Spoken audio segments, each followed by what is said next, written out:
Chicos, buen día, me escuchan bien ahora, ¿no?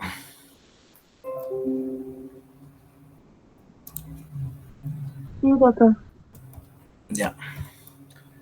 Vamos a comenzar, ya hemos esperado como siempre los 15 minutos deseables. Y bueno, la idea de este web es que ustedes saquen más que todo sus dudas, ¿no? De los 4 temas que vamos a dar, ya que mañana es su examen. Y como ustedes sabrán, creo que están medio mal en mi materia. La verdad no he visto sus notas, pero espero que mejoren en este segundo parcial, ¿ya? Cualquier duda, pregunta, terminando la exposición, levantan su mano y al momento les respondo, ¿listo? Entonces comenzaremos con lo último que hemos llevado, que ha sido ketamina. La ketamina, como ya les he dicho, es el único anestésico endovenoso que va a tener propiedades analgésicas, ¿ya? Entonces vamos a ver cómo es que produce esas propiedades analgésicas la ketamina. La ketamina, ya les he dicho que historia no los voy a preguntar, así que nos pasamos. ¿Para qué se utiliza? Normalmente se utiliza para la inducción de la anestesia en determinados tipos de pacientes, ¿no? Que ya vamos a ver cuáles más o menos, para sedaciones, y el único que se utiliza para el tratamiento del dolor es la ketamina. La ketamina es una fenciclidina, o sea, pertenece a la familia de las fenciclidinas, y su forma comercial viene de forma racémica, o sea, viene, la ketamina tiene dos formas, ¿no? Que es el isómero S y el isómero R. Y la forma de comercialización es en racémica, o sea que tiene un 50% del S y 50% del R, el más común. Pero también hay una presentación donde solamente viene la ketamina S. ¿Por qué, digamos, viene solamente la ketamina S? Porque en la ketamina S, o sea, que tiene el isómero S, es el único que tiene, es el que tiene menos efectos adversos. Y el que tiene mayor potencia analgésica siempre se va a encontrar en lo que va a ser el isómero S. Entonces, cuando nosotros compramos una ketamina, podemos encontrarla de la forma combinada, que es la racémica, o podemos encontrarla, la ketamina S exclusivamente. Si fuera de elección y yo tuviera que elegir, compraría simplemente la S porque es el que tiene mayor potencia analgésica y el que tiene menos efectos adversos, la ketamina S. Muy bien, es la clave del éxito. Y les voy a preguntar en su examen, mecanismo de acción de la ketamina. La ketamina va a actuar principalmente sobre estos 3 receptores: el receptor N-metildeaspartato, los receptores opioide y los receptores muscarínicos. Pero todo lo que va a ser la parte de anestesia, o sea, para la inducción y sedación, etcétera, está dado en el receptor N-metildeaspartato, el NMDA. Aquí está NMDA, es al revés, NMDA es lo correcto, ¿no? Entonces, ¿cómo funciona? El receptor NMDA es un receptor glutamatérgico, que significa que trabaja con glutamato.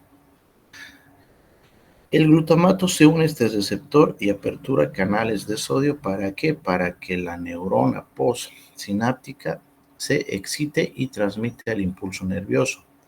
Entonces, ¿cómo funciona la ketamina? La ketamina va a provocar un antagonismo no competitivo sobre este receptor N-metildeaspartato, o sea, se va a unir a este receptor de metildeaspartato y va a evitar que el glutamato se una a este receptor, de esta manera inhibiendo la actividad del glutamato y por lo tanto bloqueando la transmisión nerviosa.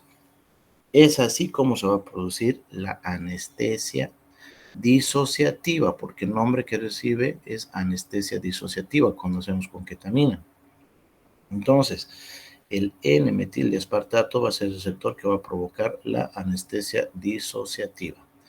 ¿Por qué va a ser anestesia disociativa?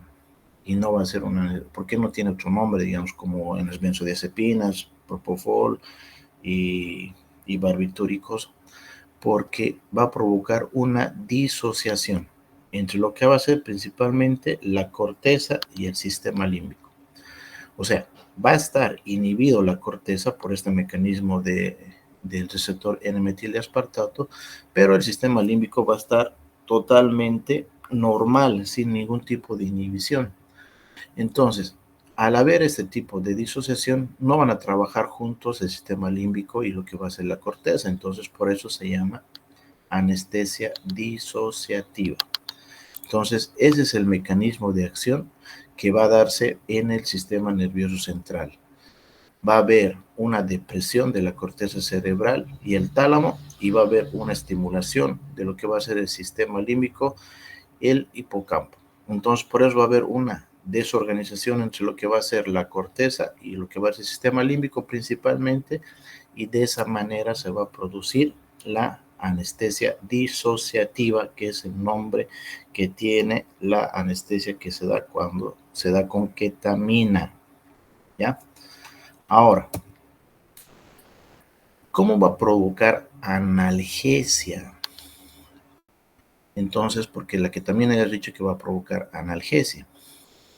Principalmente lo hace uniéndose aquí a los receptores opioides. ¿Qué receptores opioides? Exclusivamente a los receptores opioides mu y a los receptores opioides sigma. Entonces, cuando actúa sobre los receptores opioides y sobre los receptores sigma,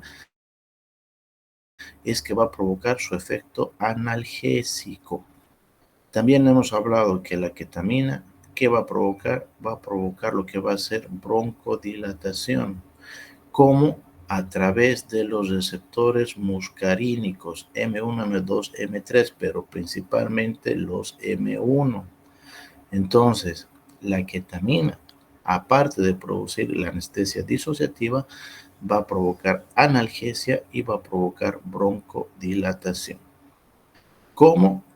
Actuando sobre los receptores opioides y actuando sobre los receptores muscarínicos, principalmente los M1. Ese estado de la ketamina, que se denomina esta anestesia disociativa, va a provocar normalmente que el paciente tenga un comportamiento atípico. ¿Por qué? Porque va a estar anestesiado, pero va a tener los ojos abiertos. No va a tener recuerdo, va a tener amnesia, pero al mismo tiempo va a tener una sensación distorsionada de su entorno. ¿Por qué? Porque como está inhibida la corteza cerebral y todos los estímulos y la mayoría de los centros de recepción que tenemos en nuestro organismo se encuentran en la corteza cerebral, entonces los estímulos que van a llegar ahí no van a llegar de una manera adecuada. Entonces el paciente va a tener como una sensación distinta de lo que realmente está pasando en el medio ambiente donde él está. Entonces el paciente va a sentir que está como en otro mundo, pero en realidad está de manera, ¿no? ¿Qué pasó? Ya. Entonces, por eso se llama anestesia disociativa. Ahora, en cuanto a lo que va a ser la acción sobre el sistema nervioso central, vamos a ver que la ketamina va a aumentar principalmente la PIC. ¿Por qué va a aumentar la PIC? Porque va a aumentar principalmente el flujo sanguíneo. ¿Y por qué va a aumentar el flujo sanguíneo? Porque vamos a ver que aumenta el gasto cardíaco, la resistencia vascular sistémica. Y al aumentar el gasto cardíaco y la resistencia vascular sistémica, también se va a provocar aumento de la presión arterial, como vamos a ver más adelante. Pero provoca aumento de la PIC. Comparado con los otros anestésicos endovenosos como ser propofol, benzodiazepinas y barbitúricos, hemos visto que no, que todos ellos disminuyen la PIC, pero la ketamina es el único que aumenta la PIC. La respuesta al dióxido de carbono se va a mantener sin ninguna modificación, y aquí es donde se va a provocar por efecto del sistema del receptor N-metildiaspartado, las reacciones de emersión o las reacciones de emergencia. ¿En qué va a consistir las reacciones de emergencia o las reacciones de inmersión de la ketamina? Principalmente es un paciente que se encuentra, como les dije, tiene una manera diferente de percibir las cosas. Entonces, no se olviden, las reacciones van a estar producidas principalmente por lo que va a ser la acción sobre el sistema nervioso central por acción del receptor N-metildiaspartato. Entonces, ¿qué siente el paciente cuando está ahí? Siente como si estuviera fuera de su cuerpo, va a tener alucinaciones o ilusiones, va a tener sueños vívidos, dicen, ¿no? O sueños que están relacionados a veces con los sentimientos. Y todo esto está dado, ¿por qué? Porque su sistema límbico está activo. Y al estar activo, este sistema límbico, no se olviden que el sistema límbico es el que principalmente se encarga de las emociones de nuestro cuerpo. Entonces, si tenemos un paciente eufórico, la euforia va a ser mayor. Si tenemos un paciente deprimido, la depresión va a ser mayor porque no va a estar controlado por la corteza cerebral. Entonces, sale a flote estos sentimientos básicos que se encuentran en el sistema límbico. Si un paciente tiene mucho miedo, puede inclusive llorar o a gritar de miedo, ¿no? ¿Por qué? Porque el miedo también se encuentra en lo que va a ser el sistema límbico. Entonces, ese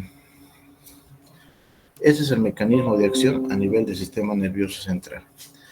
Ahora, en lo que va a ser la respiración, en lo que es principalmente, no va a haber apnea. Es una diferencia muy marcada comparada con lo que va a ser los otros medicamentos. En la ketamina no produce apnea. Puede haber una disminución de la frecuencia respiratoria, pero no va a haber apnea. Y, como decíamos, va a provocar una relajación del músculo liso bronquial, o sea, es broncodilatador, por dos razones. Uno, porque va a actuar sobre los receptores M1 y al mismo tiempo que al liberar adrenalina y noradrenalina, ustedes saben que la adrenalina y la noradrenalina también le van a provocar, principalmente la adrenalina, broncodilatación, ¿no? Por sus efectos alfa y beta adrenérgicos. Ahora, lo que va a provocar el aumento de la salivación va a ser la estimulación de lo que va a ser sobre las glándulas salivales, principalmente en niños. Y lo bueno de la ketamina es que los reflejos de deglución y el tusígeno, estornudo, todos esos van a estar conservados, ¿no? Ahora, a nivel cardiovascular, en el libro dice que va a aumentar la presión arterial, la frecuencia cardíaca y el gasto cardíaco. Pero, ¿cómo va a aumentar esta frecuencia cardíaca, el gasto cardíaco y la presión arterial? Es principalmente de una manera indirecta a través de la liberación de catecolaminas. La ketamina como tal es un inotrópico negativo, o sea, si nuestro cuerpo no tuviera catecolaminas y solo le colocamos ketamina, no produciría nada de estos efectos, nada de aumento de la presión arterial, nada de la frecuencia cardíaca, ni nada del aumento del gasto cardíaco, no. Pero, por eso se denomina que la ketamina es inotrópico negativo. Pero la ketamina, al producir liberación de catecolaminas de manera indirecta, va a provocar que estas catecolaminas aumenten la presión arterial, aumenten la frecuencia cardíaca y aumenten el gasto cardíaco. ¿Por qué? Porque la adrenalina y la noradrenalina, por sus efectos alfa y beta adrenérgicos, van a actuar sobre sus receptores correspondientes y van a provocar todo este efecto cardiovascular. Pero la ketamina es inotrópico negativo, no positivo. Si se produce aumento de la frecuencia cardíaca, es principalmente por la acción de las catecolaminas. Ahora, a nivel neuromuscular, la ketamina va a provocar el incremento en el tono muscular esquelético y ocasionalmente espasmos musculares. Y cuando ustedes, bueno, no creo que veamos relajantes musculares, pero vamos a Normalmente la ketamina aumenta el bloqueo neuromuscular, principalmente el atracurio, el becuronio, el rocuronio, cualquiera de esos relajantes musculares no despolarizantes. Pero eso no les voy a preguntar tampoco. Como en todo, la ketamina tiene en su farmacocinética un metabolismo hepático y tiene una eliminación renal. Todos los fármacos tienen eso. El único que no tiene, ya saben, es el propofol, ¿no? Porque ya vamos a ver más rato. Pero todos van al hígado y del hígado van a pasar al riñón. O sea que si hay un paciente con algún tipo de alteración pulmonar o alteración hepática o alteración renal, vamos a tener recirculación de este fármaco igual que de los otros. El tiempo de inicio de acción, ya os he dicho que no os voy a preguntar ni tiempos, ni les voy a preguntar dosis, así que, pero siempre la vía que nosotros utilizamos con mayor frecuencia para lo que va a ser la administración de ketamina siempre va a ser la vía endovenosa, porque su inicio de acción siempre es más rápido, ¿no? Y la duración es un poco más corta, pero nos tenemos una vía más rápida de trabajo. Ya. Dosis tampoco nos voy a preguntar. Y aquí viene. Las reacciones de emersión o también denominadas las reacciones de emergencia van a ser uno de los efectos secundarios. Ya os he dicho, las reacciones de emersión o reacciones de emergencia, que también es el mismo nombre, va a estar caracterizado por esos sueños vívidos, por esas sensaciones alteradas de lo que va a ser el entorno o el ambiente que tiene el paciente, de esas alucinaciones que van a tener. Entonces, esas reacciones psicológicas de emergencia son efectos secundarios de la ketamina. ¿Por qué? Porque el sistema límbico todavía se encuentra activo, mientras que la corteza cerebral se encuentra inhibida. Vamos a provocar otra de los efectos secundarios es el aumento de la presión intracraniana y hemos visto por qué, porque aumenta el flujo sanguíneo cerebral. También puede haber lesiones oculares, está contraindicado cuando hay, digamos, glaucoma o algún tipo de lesión ocular abierta porque aumenta la presión intraocular. Está contraindicado en pacientes que tienen cardiopatía isquémica o isquemia cardíaca. ¿Por qué? Porque si aumenta la resistencia vascular sistémica, también va a aumentar pues la resistencia vascular de los vasos coronarios. Entonces, al provocar eso, puede provocar mayor grado de isquemia y puede provocar un infarto agudo de miocardio. Lo mismo si tienen aneurismas vasculares, también está contraindicado. ¿Por qué? Porque si tenemos un aneurisma vascular y nosotros aumentamos lo que va a ser la resistencia vascular, podemos provocar un accidente cerebrovascular si está en la cabeza o podemos provocar que este aneurisma se rompa, ¿no? Entonces está contraindicado. En los pacientes que tienen enfermedades psiquiátricas, esos pacientes que tienen alteraciones, principalmente esquizofrenia, también está contraindicado. ¿Por qué? Porque si estos pacientes son nomás así alterados de manera normal, imagínense si le colocamos ketamina y lo liberamos más su sistema límbico, entonces estos pacientes nos van a dar mayor problema. Entonces está contraindicado en este tipo de pacientes. Como dijimos, va a aumentar la potencia de los relajantes neuromusculares no despolarizantes. El alotano puede provocar hipotensión, pero esto ya vamos a ver cuando veamos anestésicos inhalatorios, así que no tiene mucha importancia. Y lo que va a ser principalmente que sí puede provocarse apnea si nosotros utilizamos ketamina con un opiáceo o también si utilizamos ketamina con otro depresor del sistema nervioso central, tipo propofol o tipo barbitúrico. ¿Por qué? Porque la apnea en realidad quien va a provocar va a ser el otro anestésico, puede ser el opiáceo o puede ser el barbitúrico o el propofol, que vamos a ver que tienen propiedades en el sistema respiratorio y les va a provocar apnea, ¿no? Entonces, pero como tal, solito la ketamina, no. La ketamina no va a provocar apnea. Ya, ahora sí. ¿Dudas, preguntas de este primer tema?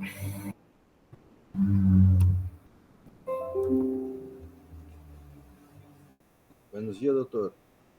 Dime, Pode Mateus. explicar novamente o cardiovascular, que eu não entendi direito, por favor. Muy bien, vámonos a lo que va a ser la parte cardiovascular. Pero creo que uno de los compañeros está queriendo entrar recién.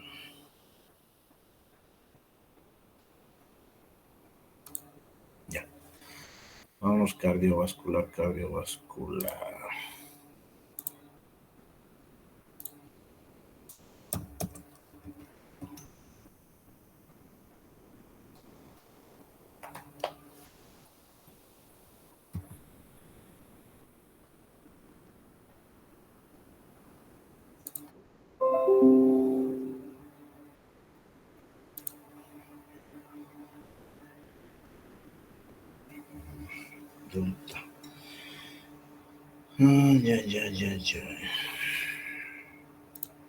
Ya.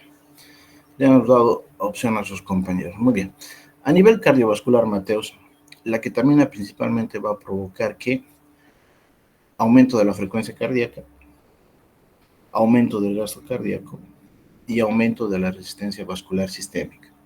Este aumento de la resistencia vascular sistémica va a provocar que haya un aumento de la presión arterial, porque uno de los factores que determina la presión arterial es la resistencia vascular.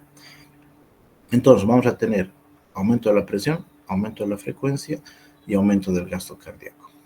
Ahora, ¿cómo es que va a producir estos efectos de aumento? La ketamina es un inotrópico negativo. Al ser negativo la ketamina, normalmente debe provocar bradicardia, porque eso es el efecto inotrópico negativo.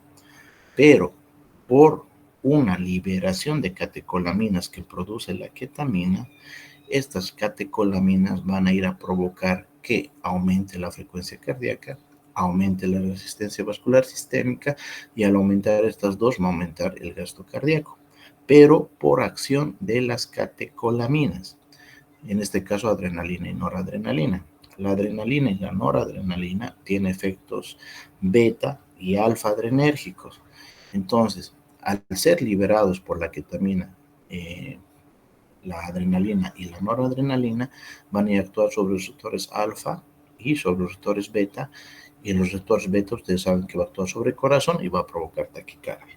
Sobre los efectos beta va a ir a actuar sobre alfa mejor dicho, va a ir a actuar sobre los vasos sanguíneos y va a provocar vasoconstricción. Entonces va a aumentar la resistencia vascular y de esa manera va a aumentar la presión arterial. ¿Has entendido, Mateus? Sí, doctor, agora sim, graças. Muy bien. ¿Otra duda, pregunta? Dime, María. Doutor, referente aos receptores, então é RNMDA ou NMDA? Es NMDA, N-metil D aspartato, NMDA.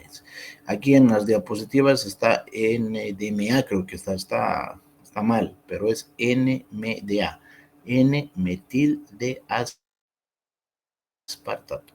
No es NDMA, es NMDA, receptor N-metil D aspartato.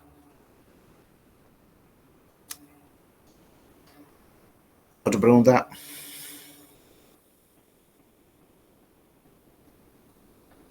Ya, de este tema les voy a preguntar el mecanismo de acción, o sea que tienen que saber bien, y también les voy a preguntar también lo que va a ser sus efectos de la ketamina, ya, a nivel cardíaco principalmente. Entonces ya saben, me van a estudiar bien esa parte. Vámonos con otro tema.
Ay, madre, se me cayó mi celular. Ya. Hablemos en este caso de lo que van a ser las benzodiazepinas. Las benzodiazepinas, ustedes ya saben que son los fármacos que se utilizan principalmente en pacientes que están un poco críticos con las benzodiazepinas, principalmente midazolam. Entonces, entre estas benzodiazepinas, nosotros tenemos que saber cuál va a ser su mecanismo de acción. Y el mecanismo de acción de las benzodiazepinas va a ser principalmente dado por lo que va a ser, bueno, a ver, vamos viendo cómo dicen las diapositivas. Historia no os va a preguntar, así que ni nos pasamos. Todos van a ser un grupo de fármacos aparentados químicamente que tienen capacidad de producir depresión subcortical del sistema nervioso central, principalmente el hipotálamo, SARA y el sistema límbico, ¿no? O sea, todo de manera general. ¿Para qué vamos a utilizar? Para medicación preanestésica, puede ser para la inducción anestésica, puede ser para coadyuvante de la anestesia total endovenosa, puede ser como para anestesia regional, por ejemplo el midazolam, que nos sirve para sedarlo al paciente. Ustedes saben que puede ser anticonvulsivante. El más utilizado es el diazepam, ¿no? Cuando ustedes están convulsionando o alguien está convulsionando, normalmente le ponen diazepam, pero también puedes utilizar el midazolam o cualquiera. Una sedación postoperatoria puede ser también antipiléptico para evitar precisamente las crisis anticonvulsivantes, como sería el clonazepam. Entonces, los efectos de las benzodiazepinas son muy utilizadas cotidianamente, en todos los días, pero hay que saber cuál utilizar y en qué momento, ¿no? Y de qué tener cuidado principalmente. Esta parte es importante y les voy a preguntar en su examen. De acuerdo a su acción sobre el receptor benzodiazepínico, las ketaminas, las benzodiazepinas se pueden clasificar en 3 clases. Las benzodiazepinas agonistas, las benzodiazepinas antagonistas y las benzodiazepinas agonistas inversas. Pero esta de aquí no les voy a preguntar. Estas dos sí les voy a preguntar. Entre los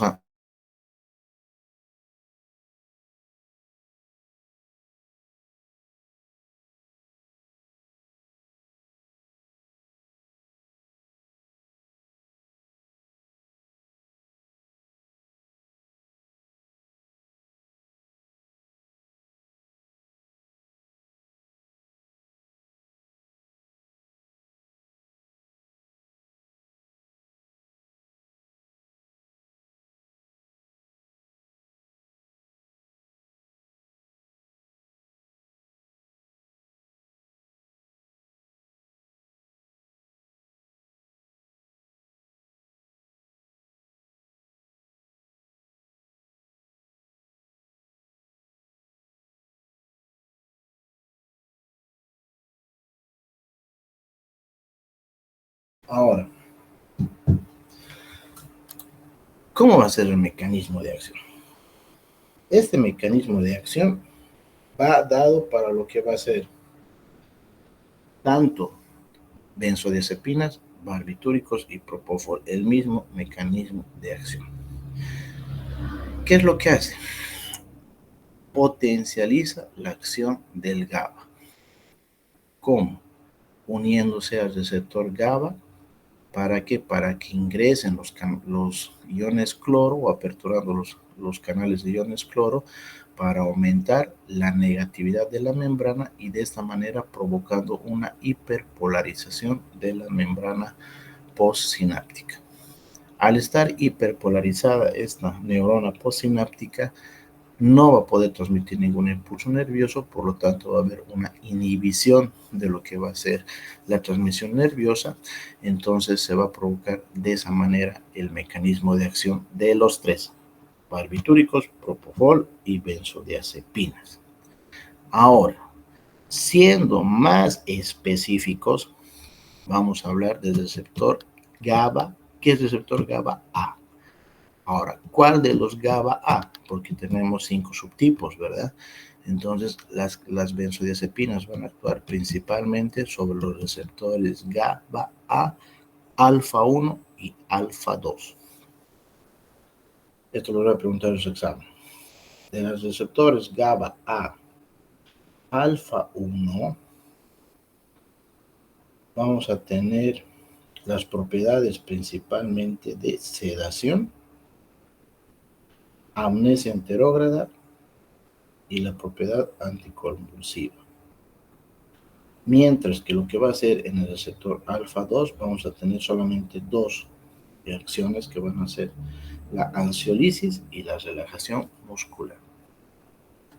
Otra vez, en el receptor GABA A alfa 2 vamos a tener lo que va a ser la ansiolisis y la relajación muscular, y en el GABA A alfa 1 vamos a tener lo que va a ser la sedación, lo que va a ser la propiedad anticonvulsiva y la propiedad de amnesia. Entonces, ese es el mecanismo, pero el mecanismo general de acción de los tres es ese. Específicamente en las benzodiazepinas, ahí entra el GABA A alfa 1 y alfa 2. ¿Listo? Aquí tenemos el receptor GABA. Aquí tenemos los canales de cloro. Como pueden ver, la ketamina, según me he dicho, las benzodiazepinas se van a ir a este receptor GABA, aperturando los canales de cloro, haciendo que esta neurona se hiperpolarice, que es el receptor de las benzodiazepinas GABA A, alfa 1 y alfa 2 principalmente. Ya les he dicho cuáles van a ser las acciones del alfa 1 y el alfa 2. Ahora, ¿qué va a provocar a nivel del sistema nervioso central las benzodiazepinas? Va a haber una depresión de todo el sistema nervioso. Por eso, dependiendo de la dosis, vamos a tener o ansiolisis, o vamos a tener sedación, o vamos a tener el efecto hipnótico.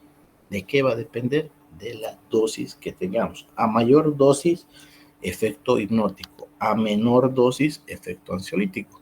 ¿Por qué? Porque la cantidad de neuronas que van a ser estimuladas o inhibidas, en este caso, la mayor cantidad de neuronas inhibidas va a depender de la dosis del medicamento. Ahora, el efecto anticonvulsivante, ya hemos dicho que va a ser sobre las mismas neuronas al tener una acción inhibitoria. Si estas neuronas están trabajando mucho, lo que va a hacer es inhibirlas y de esta manera se para la convulsión. Entonces, en el sistema nervioso central, por acción de lo que va a ser el receptor GABA, al aumentar la cantidad de iones cloro, van a inhibir tanto, va a provocar una ansiolisis, una sedación o una hipnosis dependiendo de la dosis, y también va a venir la acción anticonvulsivante. A nivel de lo que va a ser respiración, se va a provocar apnea de corta duración, pero ¿quién? Principalmente el midazolam es el que más va a provocar estas apneas de corta duración.